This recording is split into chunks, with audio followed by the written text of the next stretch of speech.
Hello and welcome to Ghost Talk. I'm your host, Angela Mitchell. Our first guests tonight are two artists who are creating magnificent work together. There is just too much to mention here. I will say that they are the proud owners of Robot Ninja Media. Let's welcome Kendall and Vera Welkin. Hi, guys. Hey, Hey, what's how are happening? you? Thank you so much for being on the show tonight. Hey, Thank thanks you for for having us. yeah. So, Kendall, I heard you're a really good snowboarder, and that led to an 18-year-old you into the paranormal in Fairplay, Colorado. Can you share that story? Yeah. So when I was 18, I moved out to Colorado to be a snowboarder. My dream was to be a professional snowboarder, and so I moved to Breckenridge, Colorado. Actually, I moved outside of Breckenridge, but that was the resort that I was going to snowboard at. And I moved to a little town 10,000 feet in the mountains called Fairplay, which was named after South Park, actually, the cartoon. And we moved up there. I moved into a old house that I thought was a house at the time, but later on things started happening there, and I found out from some talking to people around town that it was an old hospital, and that's when I started having crazy paranormal experiences there. Wow, that's awesome. And Vera, you started a little earlier. Both your parents lived in haunted houses and told you ghost stories. Yeah. Yeah, can you tell me one of your favorite stories that they would share? That they would tell Ooh, you? they're long. Oh. My mother. Okay, this is quick. My mother was 15, and she was actually dating my father.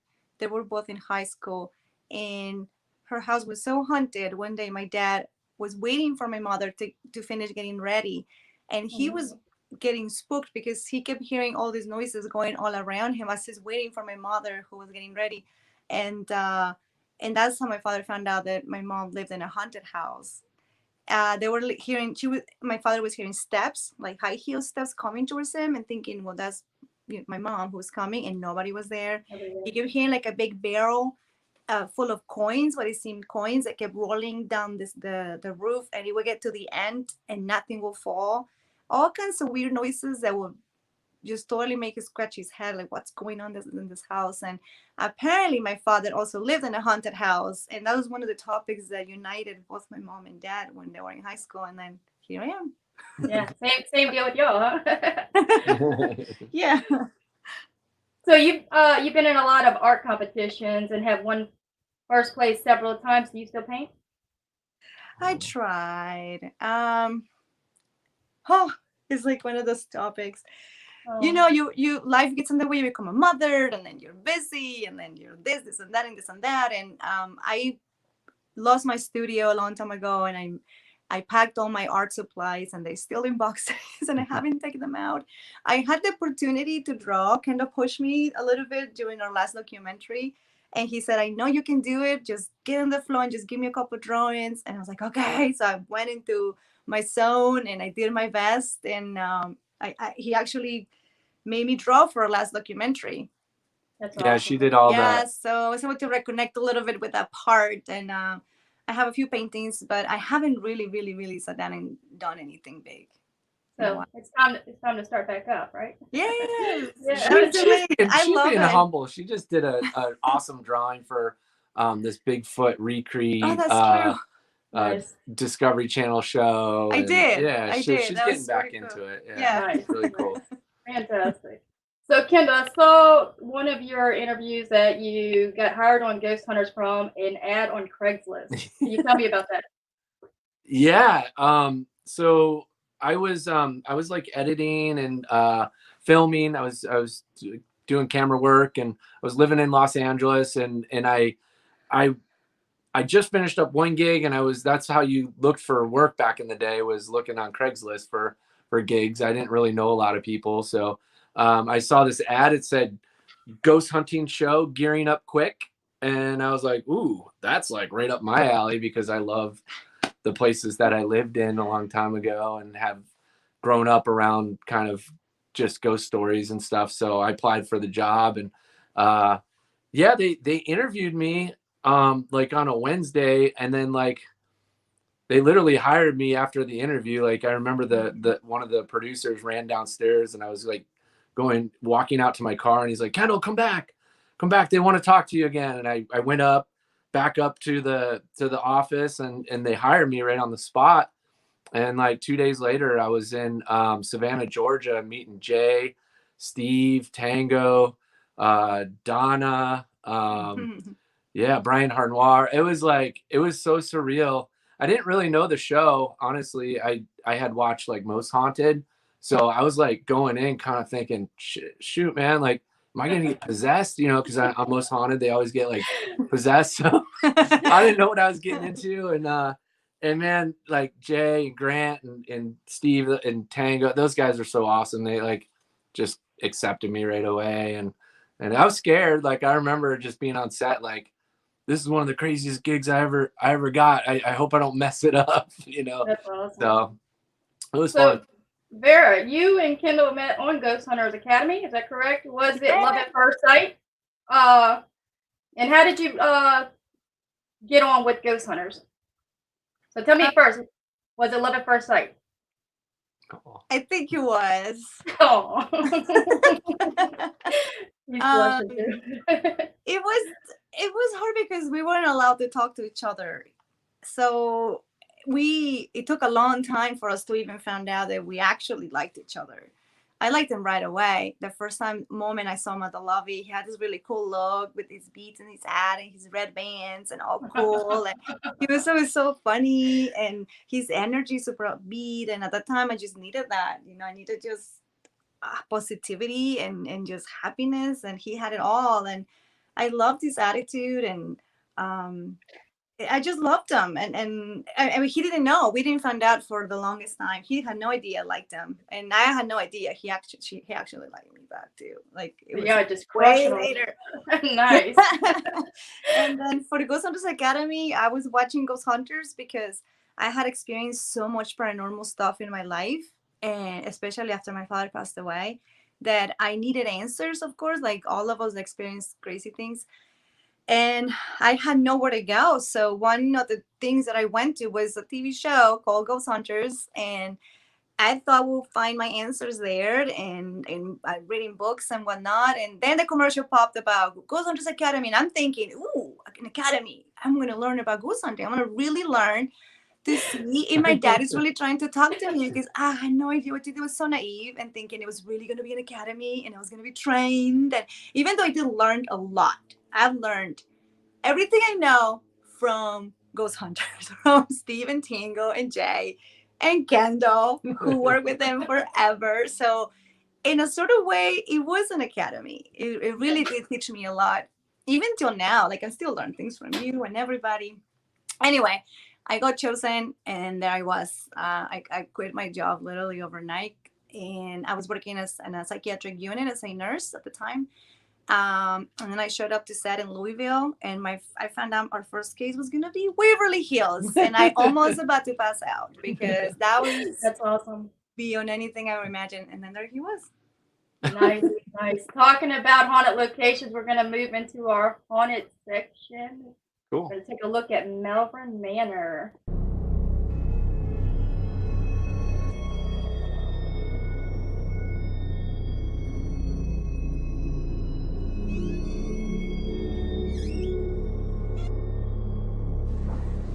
This is like the main lobby area. We blacked out the windows.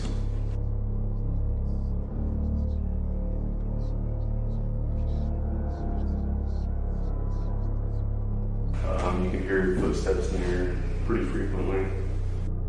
That is the captain. He's the guy that built the place.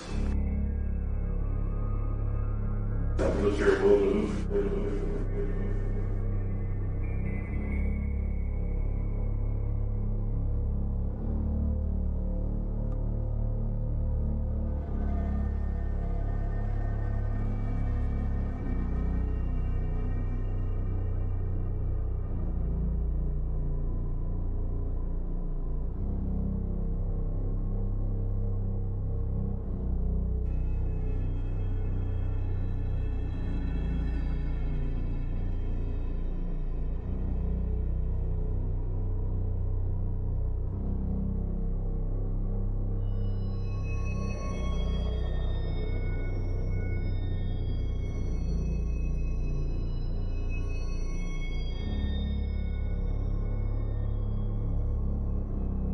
This was actually the director's room.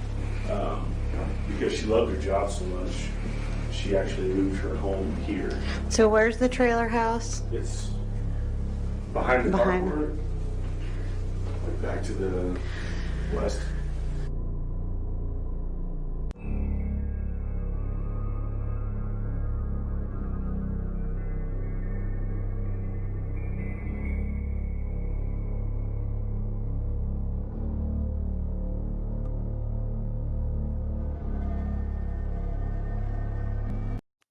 All right, let's welcome Josh Hurd to Ghost Talk. Josh is a documentary filmmaker, writer, investigator, and the owner of our feature haunted location, Malvern Manor. Hi, Josh. Hey, what's up? Thank you Hey, for Josh. joining us. Hey, guys. So y'all got that in common. Y'all both do documentaries. Yeah, that's awesome. I love it. It keeps you busy, right? Yeah, It does. yeah. Keeps you busy. So Josh, I want to ask you probably the question you've been asked a million times. How did you become the owner of Malvern Manor? Ooh. Stupid luck, really, honestly. We were filming my first documentary film. We were actually right across the street at this place called the Classic Cafe. It's got its own slew of like paranormal happenings. They were nice enough to say, yeah, come on in and film. I didn't really do my research as well as I should have. I realized then there was a bar that's attached to this place. So it was a Friday night, and it must have been a pretty rough week for a lot of people because, man, they were like super loud. And so we weren't able to, investigate it all because of noise contamination and all of that stuff. It was an impossibility. So I go outside, and I met this gentleman who was like, hey, dude, what's with all the cameras? Just small town curiosity. And I told him what we were up to. And he's like, oh, that's really cool. I don't really believe in this stuff, but, I got this place. There's a lot of weird things that happen in this place, and I can't really explain it away, whatever. But he got into the history of the place. He's like, yeah, it's like 10,000 square feet. And, it used to be a hotel and then a nursing home and then more of a group home for mentally handicapped people. I was like, man, where is this place? And he was like, oh, it's just right there across the street. It's like, oh, yeah, I'm pretty sure we just became best friends, pal. You know what I mean? Like, this is great. As luck would have it, though, like he got another job. He had to leave the area. He was selling the building and his house and all of that stuff. And I was like, oh, just hang on, dude. Like, give me 3 weeks, let me try to like come up with something. And we were lucky enough to, to kind of swoop in there and then get it and keep the building doing what it was already doing. So, yeah. Fantastic. Wow, that's a great story. It's crazy though, right? Like it's Awesome. almost like I've stopped believing in coincidence. It's almost as if it was supposed to happen. The So building chose you. maybe, yeah, maybe. That's awesome. That's That good. is awesome. And it's funny because every single show I've done this season, every single builder has chose their person. Every one of them. It's meant to be. It is kind of Oh. crazy. Yeah. So did you really get some of the old nurses that work there to actually do a walk around with you? That was one of the first things I did. Yeah, we ended up hiring like a private detective to really get a solid lock on some of the history. Like it's very important that I'm not presenting people with false or sensationalized anything, right? I'm very analytical when it comes to this stuff, almost to a fault sometimes. But yes, and then I invited some of the former nursing staff, those that were willing to come back. But they did. They walked me around, just kind of walked me down memory lane, which was excellent because then we could kind of start to correlate, different things and pieces of evidence that we had already collected with historical fact and real people that once existed. And I love that stuff, especially when history and the paranormal can kind of come together and shake hands momentarily. I love that stuff. Nice. So during some of the renovations that you did you find any artifacts that you keep, or what was the most interesting thing you found? So yeah, like everything in this place, other than this building or this, excuse me, in this room that I'm in now that I've kind of turned into like a little mini production studio. Awesome. Everything else in this place is untouched. We have not done a thing. So everything quite literally is how I found it, is how you're going to experience it, which is very important to me as well. I want people to have that experience. Now I will say there was a lot of like sensitive documentation that was left in the building that we did remove from the building. Just because I don't want to step on toes of family members. I certainly don't want to cause any HIPAA violations or anything like that either. Right. So yeah, like I thought that was important to get rid of that stuff. We still own that stuff, but it's certainly not on site. So yeah. Absolutely. Wow. That's really cool that you're keeping it original. Yeah, like we're trying to make obviously the building as structurally sound as possible, but just leave the guts exactly how we found them. I love those buildings, going in and just walking through time and feeling like you just walking through a time machine almost, and you can kind of almost picture yourself like at that point. Exactly. It's a lot of fun. It really is. And how long have you owned the building? Gosh, like right at about 5 or 6 years now. So yeah. Nice. Do you stay in the building? Like, do you live in it, or you? Oh God, no. no, I don't stay here. I do sleep here on occasion, obviously. You know, if we're doing events and things like that, we always invite whoever is staying for an event or whatever. You're more than welcome to stay here, and we do have a working restroom in it, and we just installed a shower as well, so that helps. But yeah. Do you think most of the hauntings that you have there are residual, or do you think they're intelligent? There's certainly a couple things that I would consider to be residual for sure, but then the majority of things also seem to have some form of intelligence to them. They're following you around and they're just kind of messing with you all day and night long. I think they're having more fun with this than what I am, honestly, at sometimes. So it's fun. Are you recording 24/7? No, not 24/7. We do have, you know, motion activated, like security cameras and things of that nature. Okay. So not 24/7. We do the occasional live stream as well. Like I'll just put a camera up in the attic or in the basement or some creepy place, you know. It's fun. So, some of the people haunting the place, Gracie, how do you say it? Inez? Oh, Inez? Inez, okay, Hank, and then the captain. Can you tell us a little bit about them? Absolutely. So Gracie was actually one of the more exotic type of patients here. So she was multiple personality, or what we consider DID nowadays, but she was also schizophrenic on top of all of that. A very chaotic mind state. They would hear male voices coming from her room, and obviously have to go check that out. Having a guy in a girl's room was a big time no-no, but they would find it was just her. She was able to shift and manipulate her voice to sound male. We know one evening in particular, 3 nurses sat with her for just an hour, and during this hour documented 13 separate distinguishable personalities, which is almost medically unheard of, really. And then Inez is a tragic story of a little 12-year-old girl who was found hanging by her jump rope in an upstairs closet. She was only 12, like I said. This was back in 1900. It was right around Christmas time. It's just terrible, you know, like some people think it was a suicide. Other people think there was some form of foul play, but we have no idea. We'll probably never know. Hank is one of those, he's more fun than anything. He doesn't enjoy the company of females, especially when ladies are putting on his clothing, which we still have his articles of clothing in his dresser drawer upstairs. He's a mouthy old guy. Like apparently even in life he would set out on the front porch and like throw rocks at children. So he's just kind of one of those guys. So he's your stereotypical grumpy old man, basically.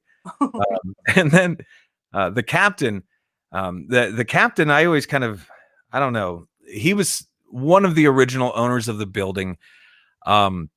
He likes to reside upstairs. He is one of those, he'll kind of let you alone as long as you're not pushing, right? Like a lot of people that come in here, if anything physical does happen, there's usually a fair amount of provocation behind that. So I'm not saying they're asking for it, but maybe they're asking for it a little bit. Like me, I've never had a problem with the captain. I'm also just kind of the guy that stocks the toilet paper around here. You know what I mean? So maybe there's a mutual respect. I don't know. So, what is your favorite paranormal experience there that you experienced yourself? My favorite, and only because it fascinates me probably the most, is the Shadow Man phenomenon that we have, which I would consider to be one of the residual type of things that does happen here. A very tall black humanoid figure will come out of one of the rooms and then charge after you. Mm. Interesting about it is that it's traveling the distance of roughly 35 to 40 feet in less than a second. Like, it is moving that fast. So your response physically is quite carnal. It is Yeah. a very fight or flight type of thing. Wow. But it is interesting. It was the day after Paranormal Lockdown aired. The nurses got a hold of me that I've since kind of befriended. They said the gentleman that occupied this big room over here was 6'7", nonverbal, mentally deranged, had killed a few people in the past. Now, they did say that his claim to fame was whenever they're doing bed checks or rounds or what have you, he would come out of that room and he would chase the nursing staff. Which that fascinated me, just because obviously we're seeing similar behaviors, right? Yeah. So again, maybe suggesting something residual. The problem with that is I'm unable to find the antecedent, right? Time of day doesn't seem to matter. Weather patterns don't seem to have any effect as well. This is quite literally just happening whenever it wants to. This is also something that we've documented 4 times in a day. So it's quite significant. But yeah, we have no idea why this is actually happening. Wow, that's crazy. But I mean, I find that that's often. A lot of people are now saying we don't know why, but Exactly, right. But I personally believe that spirits are all around us at all times, and I do believe that they do linger at certain locations more than they would linger. Like, there's none here, but but do they come visit? Absolutely, they'll come visit me. But let's not even say demons, Barbara. Let's say anything evil in the residence. Here, Hmm. I mean, other than the bullies, the little bit of bullying going on. there's certainly something here that we can't necessarily put our finger on, that I will say only refers to himself as number one. And it's interesting to me because, like, for Gracie's room, for an example, you'll sit in Gracie's room, you're doing an EVP session or what have you, and then all of a sudden, like, you're getting responses. It's great. And then you hear this really nasty, deep, gravelly male voice say, like, shut the F up. Don't tell them anything. It's trying to keep them from telling their story, and silencing them, scaring them almost. And then usually activity will flatline. So again, whoever or whatever this is, we have no idea. Wow, that's something else. Are you guys getting a lot of evidence when you go in? Have you captured the shadow figure, the tall shadow figure charge? Yeah, absolutely. This has been captured numerous times by numerous different people. It's really, really fascinating when it does happen. That's great. It's terrifying. But yeah, I mean, I'm it's sorry. really, really cool. Yes. We're going over a little bit. I'm sorry. So I'm gonna add Brian Beats to the call, and he's gonna be talking about the paranormal music box. Hey. Hey. Hi, Brian. Brian? Hey, what's up, everybody? I was actually really into what Josh was just saying. Keep going, Josh. I'm I liking got nothing else, bro. I got nothing else. it. Well, He's like, yeah. how's it going, everybody? Good. Good. Have y'all heard of the paranormal music box? You have used it before? I'm sure. We have. We just yeah. If it's the motion triggered one, is that the one? Yeah, they're actually. I've got this version currently. Okay. Yeah. Yeah. I like it. I like that, I really yeah. like it. Yeah. Yeah. This is the Polter Tune, which is a paranormal music box by the creators Ghost of Augustine, I believe. Oh, cool. And they also have the one that you've probably seen that looks like a coffin. Yes. That one's probably the most popular one, but this one is definitely, if you can't afford that one. But the way that the paranormal music box works is it's got a music box type, old school music box on it. It's got a sensor right here. I love it. That sound is so much better than a right? Way better than the beeping, right? It's so awesome. I'm hoping to make my own version of that pretty soon. Cool. Oh, As no. soon as I get some more orders in and whatnot. Wow. But the way that this works is it has a self-calibration in it. So when you first turn it on and it's pointed at a wall or something, like right now it's pointed at the wall and it's not going off. But it's using sonic actually to bounce off of the wall and bounce back as a self-calibration. But as I move my hand there, but now that I've moved it a little bit, it's going to be off a little bit. Nice. But pretty much spirits love these things because spirits and ghosts love to interact with our world in any way, shape, or form they can. And to be able to create music is really special for a lot of ghosts from what I can tell, and they go nuts with this thing, Awesome. wanting to set it off, and we can use it for yes and no. I've used it in multiple places, both this and the other version, both by Ghost of Augustine. Oh. But it uses a sonic bounce off that front sensor. I used to think it was an IR bounce, but it's actually a sonic bounce. Oh, Very nice. that's much like a drone. Drones Yeah. have that. Yeah, so it Yeah. works like sonar, like Yeah. a radar. Mhm. And so now it's, and then you always have to wonder, is that me or a ghost? I don't know. That's really awesome. That really is. I saw Well, when- somebody do When a you leave it static in a spot, and it does its calibration when you first turn it on, it shouldn't read anything. And so when it starts to, that's when the real fun starts. Yeah. Yeah. And I've had really good, successful luck using them in multiple places That's Very so far myself. And sometimes they run the batteries dead because you want to tell them, hey, okay, stop playing it. We ask questions because they get so into playing with it, the ghosts and the spirits and whatnot. So the other cool thing is you can leave it in another room Mhm. or in a stairwell or some other place that you're in. I've used them multiple times with HauntedRooms.com, running events with them, with Christy Ayers and other folks, Brian Polson and Jeremy, with HauntedRooms.com, and it's been a great. Talking about Chrissy Ayers, I want to say that the video that we shared today was from her. I appreciate her letting us use it since we didn't get the video in time. She saved my butt because technology was not my friend all day today. So yeah, thank you, Christy. I do appreciate you, and it was a great video. You did a great job. That was a nice video. Nice job on that. So Josh, did you do a documentary on Malvern Manor? Like, So we've used Malvern Manor. Like the first 10 minutes of like A Brush with Evil, my first film, was quite literally us stumbling upon this place. A Brush with Evil 2, we used the building for a series of isolation and sensory deprivation experiments. And then A Brush with Evil 3, we used the building again. However, we took our team and split us in half. Half would stay here. The other half was at the Sally House in Atchison, Kansas, where we were actively trying to elicit a response from either location. So, Oh, wow. yeah. Very cool. You should do one like how they did the house in between, where it's just love the film, though. I love was so the great. film. It was great. Y'all did a It was fantastic so job. good.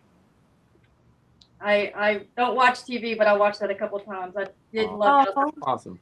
It was very, very good. Thank you guys. thank you, guys. Yeah. No problem. So, do y'all have anything coming up that y'all want to share? We're working on a few projects right now. We can't really say much, but stay tuned for those. Hopefully out in a few months. Nice, He just designed some T-shirts. nice. Nice. Are they for sale on your site? Not yet. Not You can go to Teespring. Boy, we haven't even We haven't said even anything. launched. Yeah, we Not haven't. even yet. But yeah, you know what I do, like when I'm like, I get a little creative spur, I start designing t-shirts. So some of my photos are on them. It's at Teespring. It's at Teespring. It's called Turbo Red Kick. So it's kind of an ode to the 80s. Nice. That's super cool. And what about you, Josh? You got anything coming up? I've got a couple films coming out this year for sure. One should be coming out within the next couple months, actually. So it's close. It's almost ready to roll. And then other than that, just doing our thing over at the G Crew podcast that we do on Patreon with Nick Groff and Chad Lindbergh, Johnny Hauser, and myself. So yeah, Nice. of course, Nice. Mitch back here. You know, Very cool. yeah. Very awesome. And Brian, what about you? You got your website up and going now? I do. The shop is still currently closed due to some legal reasons, but I hope to be having that open soon with more product and more specialization. One of the things I hope to offer that doesn't seem to be offered is customization with products, allowing team logos, specific, for example, what wood stain color would you want this to be? To make can we put your team design on it?